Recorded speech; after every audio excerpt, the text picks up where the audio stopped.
Pokemon master बनना चाहता हूँ और मुझे मेरे राइवल लियोन को हराना है। इसके लिए मैं कुछ भी कर सकता हूँ और मुझे एक बेहतरीन ट्रेनर बनना है। लियोन से लड़ने से पहले मैंने अलान से बैटल किया और सिंथिया और बी इन सभी को हराने के बाद फिर मेरा दुश्मन जिसके साथ मैं बैटल करने वाला था वो था टोबायस, जिसने मुझे सीनो लीग में बहुत ही बुरी तरीके से हराया था और मुझे किसी भी हालत में इसे हराना है।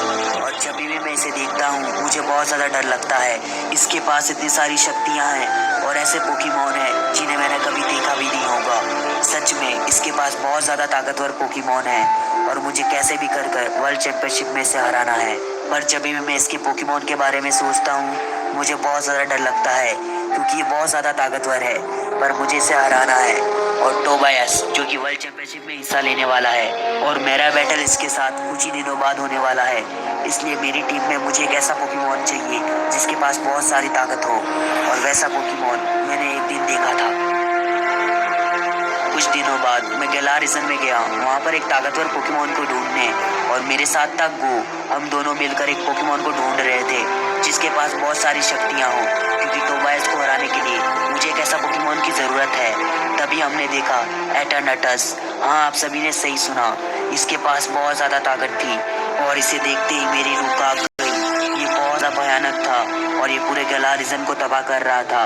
तभी वहाँ के सारे पोकेमॉन को मैं देखकर डर गया और मुझे उन पर इतना तरस आ रहा था कि मैं उन्हें जाके बचा लूँ, पर ये सारे पोकेमॉन को मार रहा था। और इन सभी को देखते हुए मैंने अपने लुकारियो को चुना और इसके साथ बैटल किया, पर इसको कुछ भी फर्क नहीं पड़ रहा था। इसके पास इतनी सारी शक्तियाँ थी और हम इसे रोक ना पाए।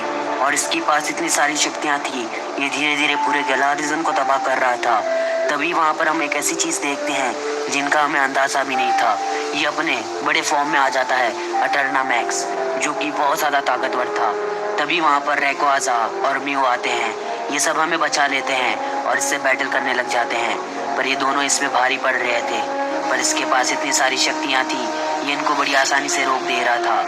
तभी वहाँ पर कुछ ऐसा होता है जिसकी मुझे उम्मीद भी नहीं थी और ये दोनों मिलकर इसे रोकने में थोड़े बहुत कामयाब हो जाते हैं। पर जैसे ही इसकी एनर्जी देखते हैं ये दोनों भी उससे नहीं लड़ पाते। तभी वहाँ पर एक ब्लास्ट होता है जिसमें रैक्वाज़ा अपने मेगा फॉर्म में आ जाता है और फिर इसे रोक देता है। और मेगा फॉर्म में आने के पास इसकी शक्तियाँ बहुत ज़्यादा बढ़ जाती है और फिर एटर्नामैक्स जो कि वहाँ से चला जाता है। तभी हम देखते हैं इसने आधे गैलार रीजन को तबाह कर दिया और वहीं रैक्वाज़ा पूरे गैलार रीजन को ठीक करने में लग जाता है। और इसके पास इतनी सारी शक्तियाँ थी, इसने धीरे धीरे गैलार रीजन को सही कर दिया। और मेरी टीम में मुझे एक ऐसा पोकेमॉन चाहिए था जिससे मैं लियोन को हरा दूँ। और फिर मैंने जब से उस पोकेमॉन को देखा मुझे लगा कि वैसा पोकेमॉन मेरे पास भी होना चाहिए और इसलिए मैं अपने सफ़र पर निकल गया जहाँ से मैं एक ऐसा पोकेमॉन ला सकूँ जिससे मैं टोबायस के साथ बैटल करूँ और उससे जीत जाऊँ। और मुझे पोकेमॉन मास्टर बनना था, इसलिए मैं कुछ भी कर सकता हूँ। और मुझे एक ताकतवर पोकेमॉन चाहिए था, इसलिए मैं पूरे गैलार रीजन में ढूंढने निकल गया, पर वहाँ पर मुझे कोई भी वैसा ताकतवर पोकेमॉन नहीं मिला। इसलिए मैंने सोचा कि मैं दूसरे रीजन में जाऊँ और अपने पुराने पोकेमॉन को यूज़ करूँ, जैसे कि मेरा पार्टनर ग्रेनिंजा। अगर मैं उसे बुलाऊंगा तो वो ज़रूर आएगा। इसलिए मैंने प्रोफेसर साकुराकी से बात कर ली थी और मैं और गो दोनों जा रहे थे गैलार रीजन से बाहर। और जहाँ पर हम जाने वाले थे वो रीजन था कैलोस रीजन, जहाँ पर मेरा पार्टनर ग्रेनिंजा मुझे मिल सकता था। मैंने वहाँ काफ़ी जगह उसे ढूंढा पर वो मुझे कहीं नहीं मिला, पर मैं उसे महसूस कर सकता था, इसलिए मैंने कई जगह जाके उसे ढूंढा। मैं वहाँ निंजा टाउन भी गया पर वो मुझे वहाँ भी नहीं मिला। और वो कहाँ गया था इसे मैं सोचकर बहुत ज़्यादा उदास हो गया था और मुझे लगने लगा कि अब ग्रेनिंजा मुझे नहीं मिल सकता, इसलिए मैं वापस निराश होकर चला गया। पर जैसे ही मुझे पता चलता है कि मुझे उसका ऑरा महसूस हो रहा है पर वो मुझे दिख नहीं रहा है, पर ग्रेनिंजा वो मेरे साथ ही था, बस मुझे पता ना चला।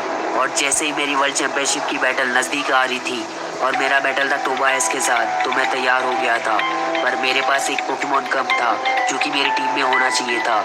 और जैसे ही मेरी और टोबायस की बैटल होती है वहाँ पर मैं देखता हूँ ब्रॉक और मिस्टी वो भी वहाँ आ जाते हैं और वो दोनों मुझे सपोर्ट करते हैं। इससे मेरा हौसला थोड़ा बढ़ जाता है और मुझे लगता है कि मैं टोबायस को हरा सकता हूँ। मुझे मेरे पोकेमॉन पर विश्वास है।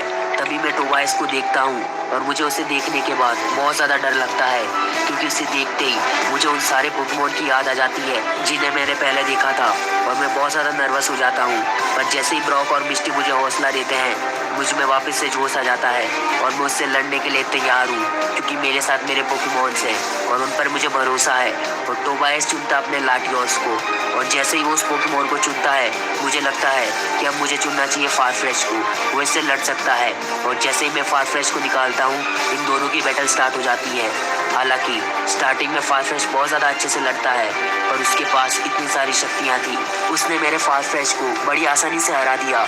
और ये देखकर मुझे बहुत ज़्यादा बुरा लगा, पर मेरे फारफ्रेश ने बहुत ही अच्छी बैटल की। और जैसे ही उस पोकेमॉन को देखा मुझे पता चल गया इसके लिए मुझे पिकाचू को चुनना चाहिए, और मैंने पिकाचू को चुना क्योंकि पिकाचू ने पहले भी इससे बैटल की है। तो अब की बार दोनों की बैटल वापस हुई और इस बार पिकाचू ने अपनी पूरी जान लगा दी, जिससे वो थोड़ा सा डैमेज हुआ। और मुझे लगा था कि पिकाचू से हरा देगा, और ऐसे इन दोनों की बैटल चलती गई। तभी वहाँ पर पिकाचू अचानक से अपने जाइगेंटिक फॉर्म में आ जाता है, और उसके बाद इसकी ताकत बहुत ज़्यादा बढ़ जाती है और बड़ी आसानी से इससे लड़ने लग जाता है। और वो अपने सभी पावरफुल मूव यूज़ करता है और उसे बड़ी आसानी से हरा देता है, और ऐसा थंडर शॉक देता है पूरे स्टेडियम में थंडर ही थंडर हो जाता है। और ये सब होने के बाद मुझे ऐसा लगता है कि अब मैं टोबायस को हरा सकता हूँ, और वापस मुझ में जोश आ जाता है कि मैं अब टोबायस से लड़ सकता हूँ और उसके सारे पोकेमॉन को हरा सकता हूँ। वैसे भी मुझे पोकेमॉन मास्टर बनना है, और जिसका डर था वही हुआ, वो चुनता अपने डार्कराई को। मैंने इसकी पावर पहले भी देखी है, इसने मेरे काफ़ी पोकेमॉन को हरा दिया था, और मुझे लगा था कि अब मुझे गेंगार चुनना चाहिए जो इससे लड़ सकता है। और मैंने गेंगार को चुना, और गेंगार ने मेरा भरोसा बहुत ही अच्छी तरीके से निभाया। इन दोनों की बैटल टक्कर की थी और दोनों एक दूसरे पे भारी पड़ रहे थे। तभी मुझे पता चला कि गेंगार को ये अटैक आता है, और फाइनली मैंने एक ऐसा अटैक किया जिससे गेंगार ने उसे काफ़ी ज़्यादा डैमेज कर दिया था। और बाद में एक ऐसा अटैक हुआ जिससे वो दोनों पोकेमॉन ही हार गए। हाँ, हम दोनों के दो पोकेमॉन हार चुके थे, अब मुझे चुनना था तीसरा पोकेमॉन। तभी टोबायस ने कहा तुम मेरे तीसरे पोकेमॉन को नहीं हरा सकते। और जब मैंने उसका तीसरा पोकेमॉन देखना चाहा, वो ऐसा था जो कि सच में बहुत ज़्यादा ताकतवर था। वो था इन्फर्नेल। इसके पास बहुत ज़्यादा ताकत थी, और जब ये स्टेडियम में आया इसने पूरा स्टेडियम जला दिया। इसे देखने के बाद मुझे थोड़ा सा डर लगा था, क्योंकि मेरे पास एक ऐसा पोकेमॉन चाहिए था जो इसके पोकेमॉन को हरा दे। और मैंने सोच लिया था कि अब मैं इस पोकेमॉन को चुनूंगा तो शायद मैं टोबायस को हरा दूँ, पर उसके इन्फर्नेट में बहुत ज़्यादा ताकत